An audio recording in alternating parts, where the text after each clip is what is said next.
Alright, YouTube, y'all are probably wondering, where have I been? The question is a little bit of everywhere, honestly. So, if y'all don't know, I work in real life, but I work part-time. I only work Fridays, Saturdays, and Sundays for the most part, unless they just throw a random day at me. I pretty much just work those 3 days. So, Monday through Thursday, I just been outside. I'm not even gonna lie to y'all. I just been outside, and I've also just recently adopted a kitten. He is 3 months old, and he's giving me stress and anxiety. So I don't know if y'all can hear him in the background, but that is what I've been up to. So that's why y'all haven't been seeing me. I am so sorry for that. But especially because I don't really work much during the week, I'm going to be giving y'all a lot more videos. So right now we are at one of my favorite places. I love this place so much. I come here not often, but decent enough. I come here decent enough, like enough to know that this is my spot. So I want to adjust my pose real quick so that we're not going through the chair, because that's not cute. Okay.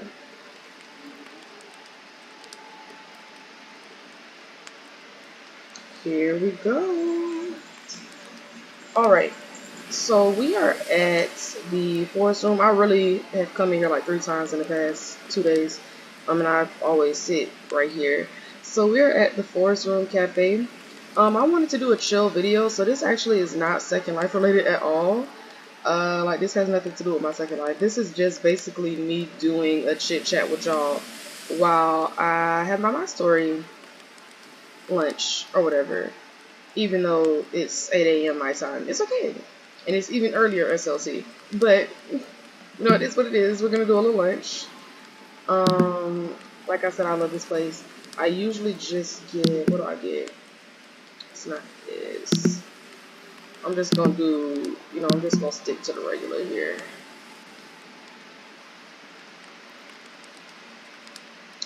Actually, I'm going to try something a little different. We're going to do this. As y'all can see, I have my MyStory hood on. Their food is MyStory and ZeoLife compatible. So, we love to see it.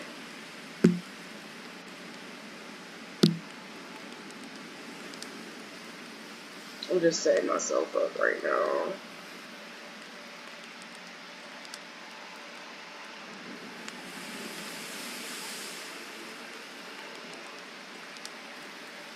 Alright, no, I don't want my hoods on. I might have to put my interface on real quick.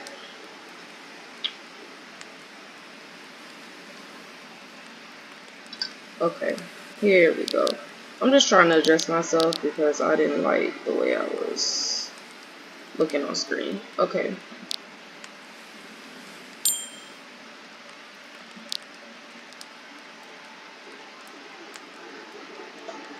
There we go. This looks so much better.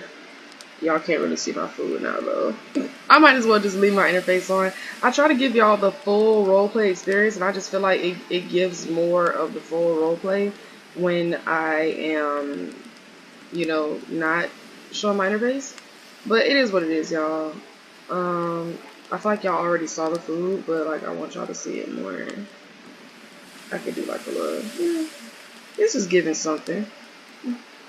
This is giving something. Alright.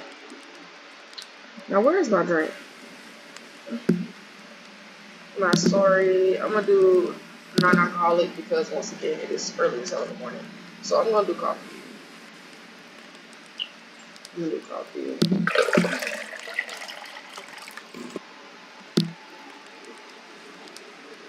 I'm just gonna sit here and I'm just gonna order stuff and run up my tab as I do this. This right here is your check. So you just pay it. Like right now I'm at 33 lemons. So I typically pay as I go. Oh, also they do reservations. So if you want to get the roleplay, like the whole roleplay experience, you can do reservations. Me and Ash and Cass have done it before. So pretty much all you do is you book your reservation, and then they actually have roleplay servers. I love it. It is so nice, y'all. I honestly recommend that you do it at some point.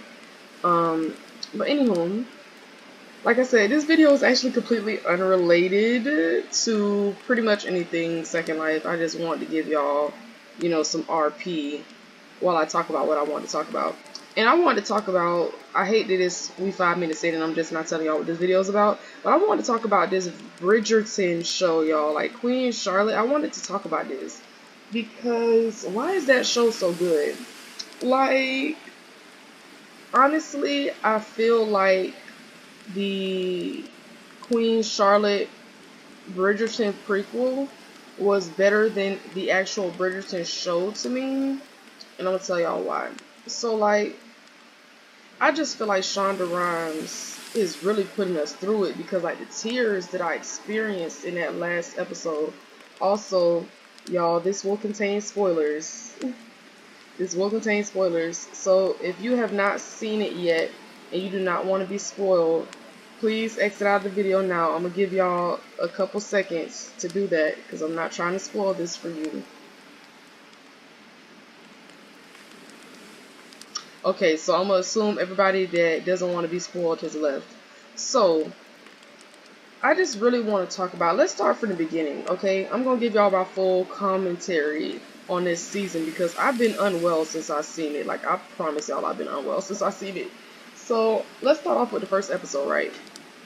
So, I love how they introduced Charlotte as a character who's very similar to her older counterpart, but also a lot different in, you know, a lot of ways that you would expect someone who is young to be different. Like, she's stubborn, she's strong-willed, she has a nice sense of humor, she's very witty. We like that. Like, these are all things that we would expect her to be just based off of the character that she is when she's older. So that all makes sense for her. Also, the casting was, like, I don't think we could have asked for better casting because the resemblance for both George and Charlotte was spot on between them and their older actors. Not only that, the acting was amazing on both of their parts. Oh my God, somebody give these people some Oscars. But no, actually I think it's Emmys for TV shows. Give them Emmys. Give them an Emmy. But anyways, because their acting was phenomenal on both parts. So I really like how, like I said, they show her personality very early on, and it matches up with the older counterparts. So that's for one. I love how they did that.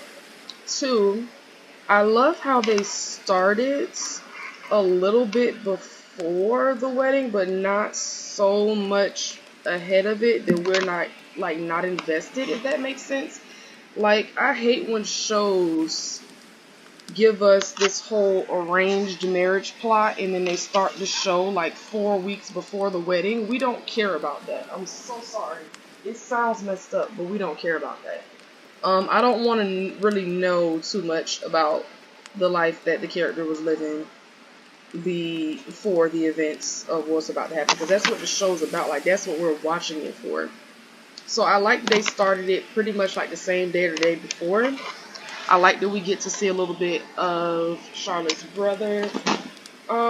Even though he's not a major character, y'all, I'm so sorry.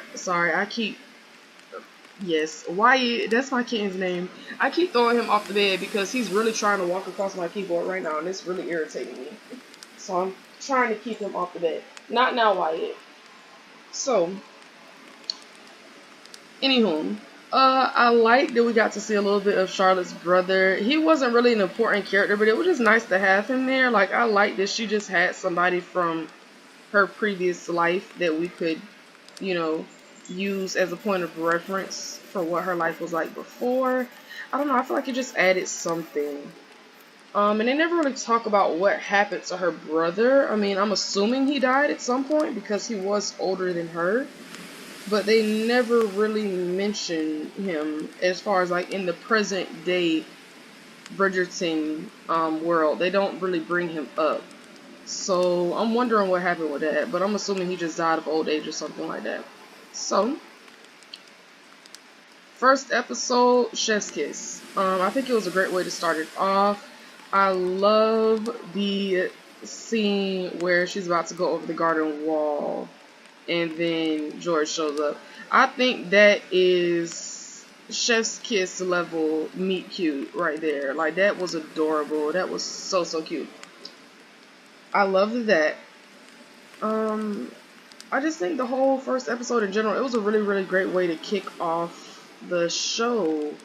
So I'm happy with that. I would say first episode for me was 10 out of 10. It actually exceeded my expectations a little bit. I don't know what I was expecting. Like, I was expecting, how do I describe this? Like, when I saw the trailer, I had been hyped since I saw the trailer, because I knew it was going to be a good show when I saw the trailer. And I feel like, shout out to the creators, like whoever curated that trailer, because they really succeeded in delivering the vibes from that trailer. Like, if basically, because I run into this issue so many times where I feel like there are so many shows that are not accurately represented in their trailers. A good example of this is, if any of you guys are Jane the Virgin fans, I feel like whoever did Jane the Virgin's trailers need to be fired, because that show is so good and the trailers never showed you that. Like, all the good, interesting stuff that happens in Jane the Virgin never makes it in the trailers. I don't know what's going on. That show ended a while back. Like, it ran for 5 seasons. Great show. But the trailers just never hit. Like, the trailers were never an accurate representation of what the show was actually about. The people who made the trailer for Queen Charlotte did a fantastic job at capturing what the show was about in the trailer without giving away too much information to the point where it was boring. So you still had to fill in the blank and put in the puzzle pieces yourself when you watched the show, but it gave a really realistic and accurate idea of what the actual show was going to be about without giving away too much information. So based on the trailer, I was expecting not a whirlwind romance, but like, I was expecting a romance that kind of happened fast, but then they start running into problems early, and then it was just like, that's what I was expecting, and that's what I got. And it was so entertaining to watch. Like, oh my god, the roller coaster that these two put you on throughout the show. So I want to talk about how, okay, so I want to talk about George's mother, Princess Augusta. I want to talk about her, and we're going to talk about Lady Danbury. I love them both. I love this rivalry that they had going on between them. I don't know what it was. Like, I just loved it. I was living for it. I really like that. So we're going to talk about race. Of course, we're going to talk about race. I want to bring race into it. I really like that race was acknowledged in the show, and they actually incorporated it into the storyline. So I really enjoy that it wasn't something that was swept up under the rug. Like, they actually did talk about it in the show. So that made me happy. It did. Just because I was really hoping that it was going to be something that was going to be addressed, and they weren't just going to basically act like it didn't exist. But we can expect nothing less from Shonda Rhimes, because it's Shonda Rhimes. So I was excited about that. Now, if y'all didn't notice, and they made like little subtle hints, well, not even subtle hints, I would say it was pretty overt. So from the very first episode, when Charlotte is in the carriage with her brother, even her brother says, like, they have never married people like us. Like, they pretty much make it clear in the first episode that this is the first time this is happening, and this is an abnormal circumstance. They're not sure why this is happening, but it's happening, and this is the first time that it's happening. So they make that clear in episode 1. 2, if y'all noticed how when she's looking at Charlotte or whatever, like, she comments on, like, her hips or whatever, saying that'll be good for kids, which is normal. This is normal during that time. Like, having, like, childbearing hips were a thing. So that was normal. But then when she rubs Charlotte's face, I'm like, oh my god. Like, I was so shook when she did that. I'm like, did she really just do that? And I knew immediately what it was. It's like, oh, she's trying to see if this is makeup or if she's really this color.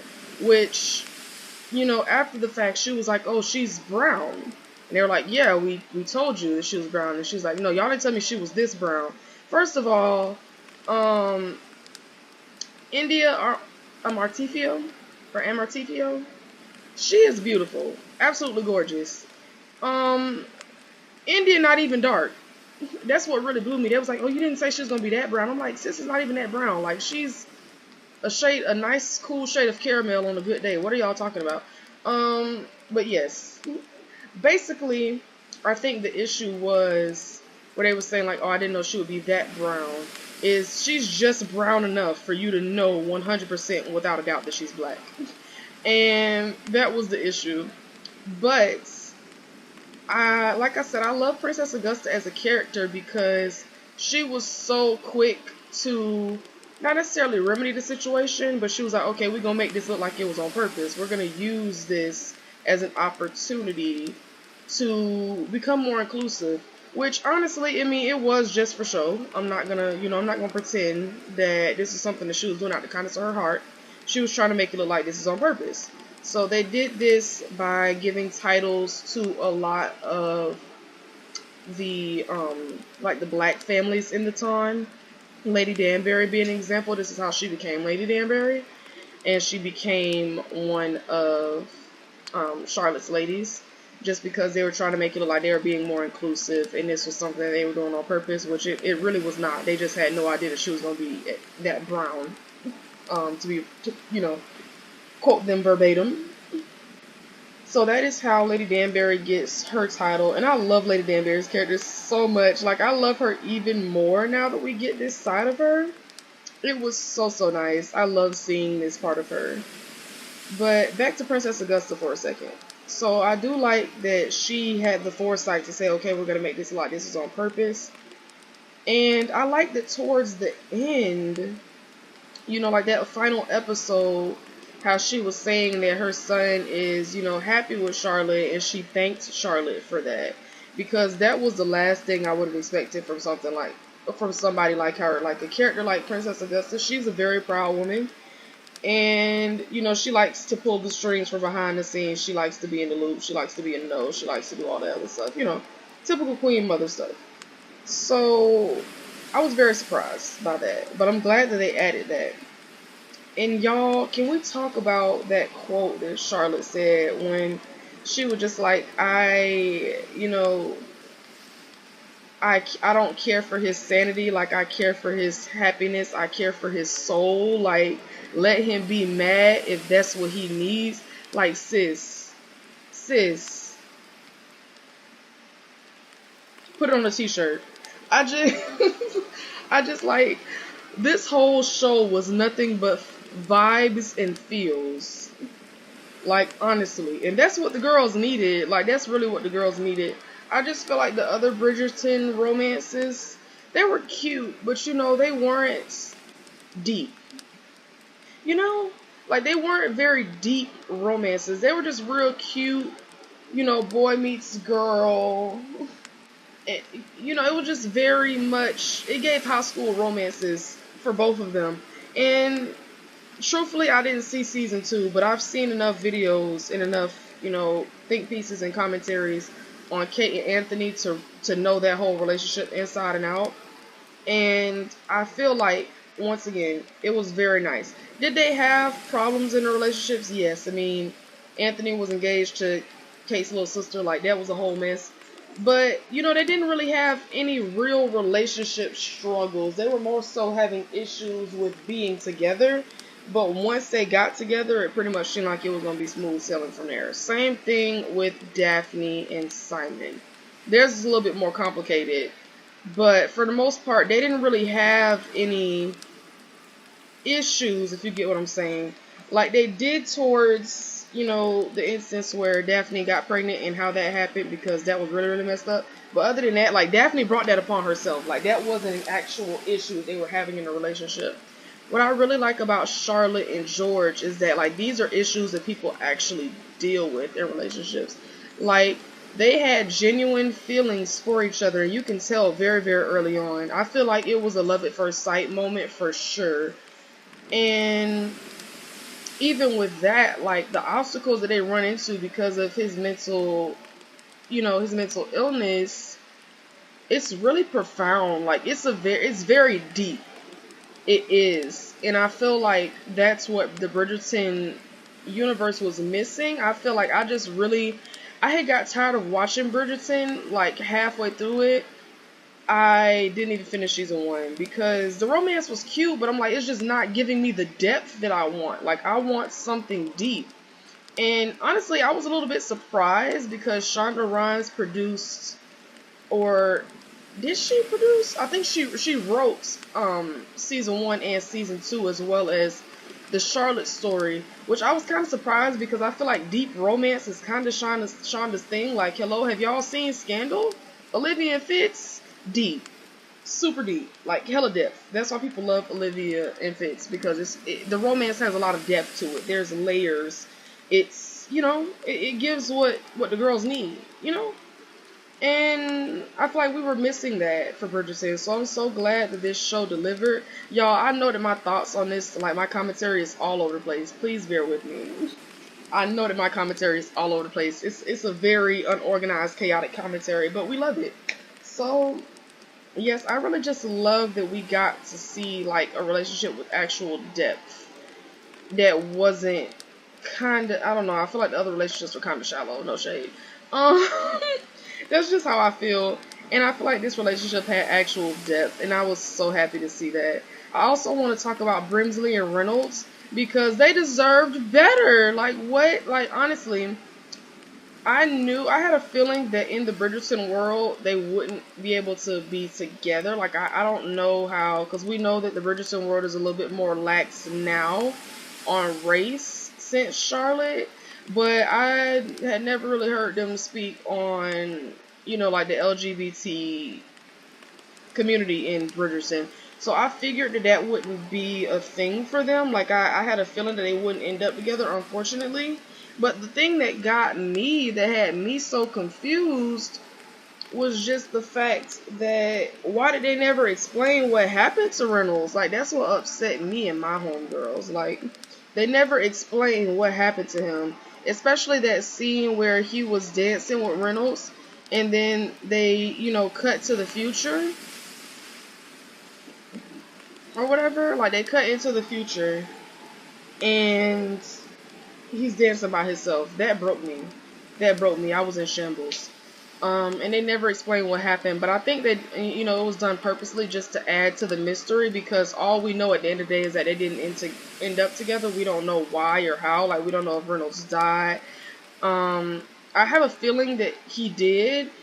Some people have been theorizing that Reynolds did pass away and that contributed to the decline of George's mental state, which I agree with wholeheartedly. I believe that would have been the case, because Reynolds and George were very close. They were very close, and Reynolds was very, very good at his job. He took his duties very, very seriously, and I can absolutely see that leading to a decline in George's health. So I would say that is a very likely scenario, especially because if they had, if Reynolds was alive and they just weren't together anymore, they would have shown him somewhere, because that would have added to suspense and drama of the show if Reynolds was still alive and he just wasn't with Brimsley. Like, that would have added to the show. But, I think they just chose to not really go into that too much, just to kind of create a sense of mystery there. Like, we're not 100% sure what happened. But yes, I don't know. I just wish they would have gave us a little something, a breadcrumb, a sprinkle. But also, I know there was some speculation over, I don't know, like, so when I watched, some people were saying that from Bridgerton, before we got the Charlotte story, there was speculation that Charlotte didn't really care for Henry. Especially in the earlier episodes where well, not even the earlier episodes, just throughout the season, where she kept asking, like, oh, is he dead? Is he dead? Is he dead?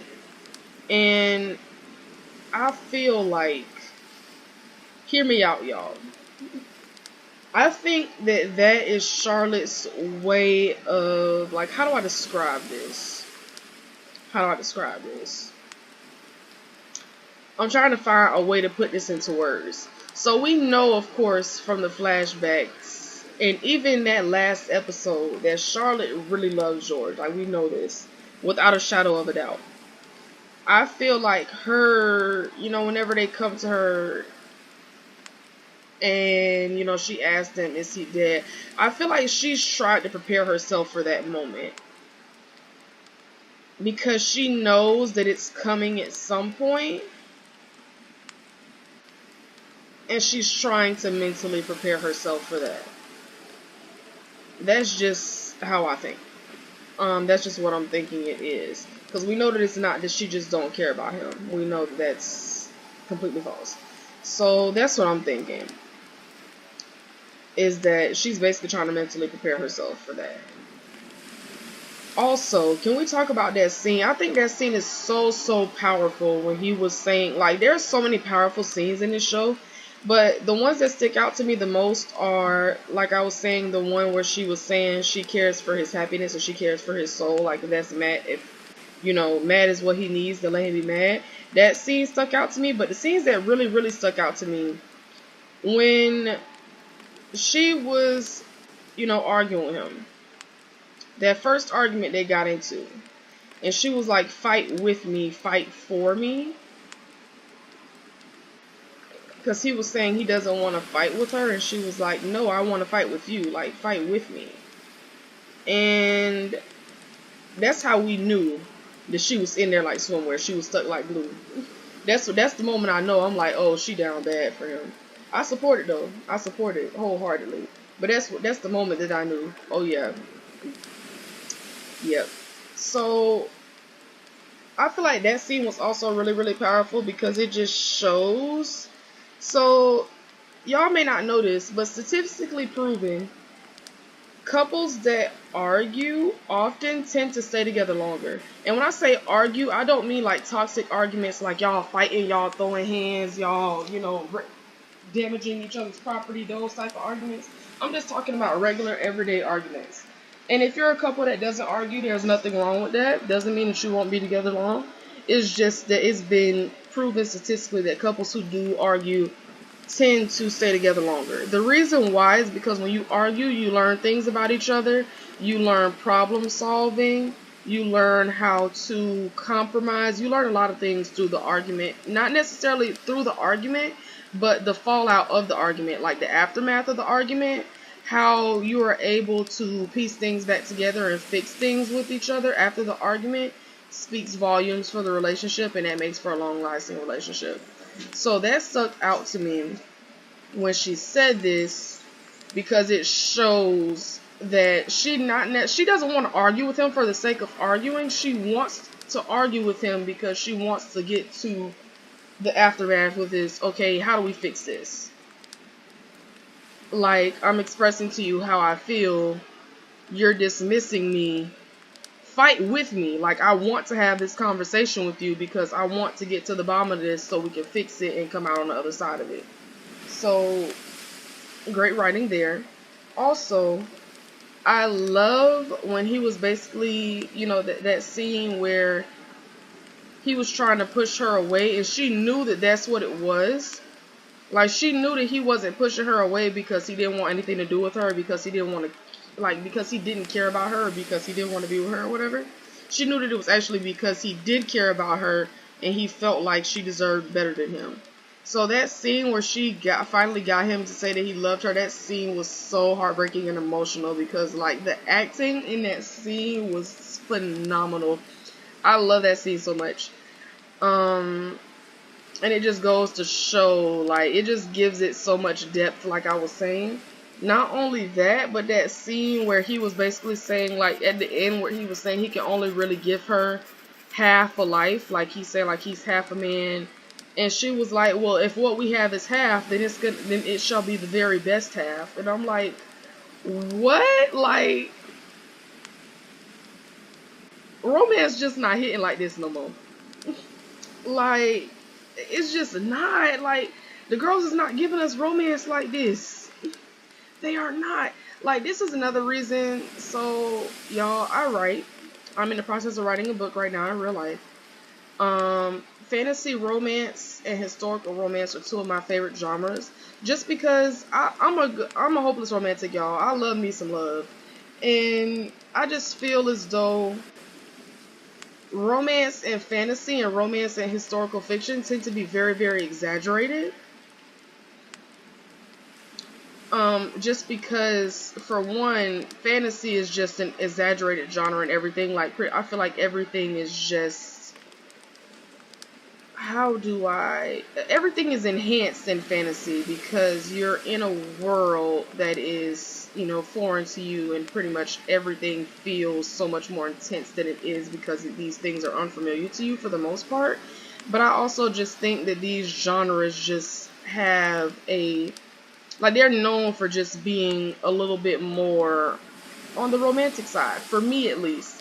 I just feel like modern day romances just don't hit the same. They just don't. Like, I don't know what it is. It's just not the same. Like, the level of romance, like, telling somebody if what we have is half a life, it shall be the very best half. The girls are not doing that today. They're not. They're not. Like, the romance just isn't hitting like that for modern day things. So that's one of the reasons why it's one of my favorite genres under historical fiction and, like I said, fantasy romance.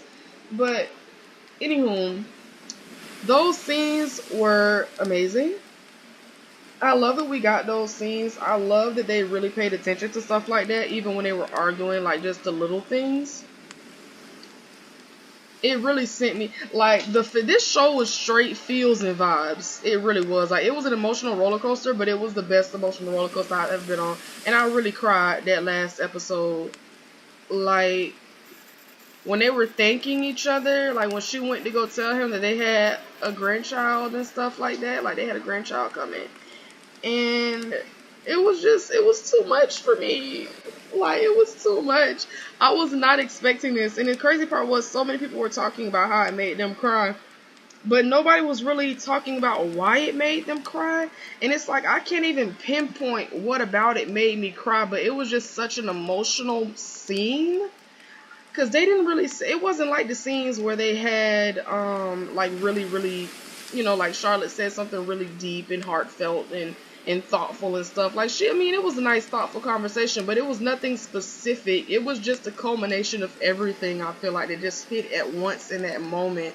And it was so, so heartbreaking.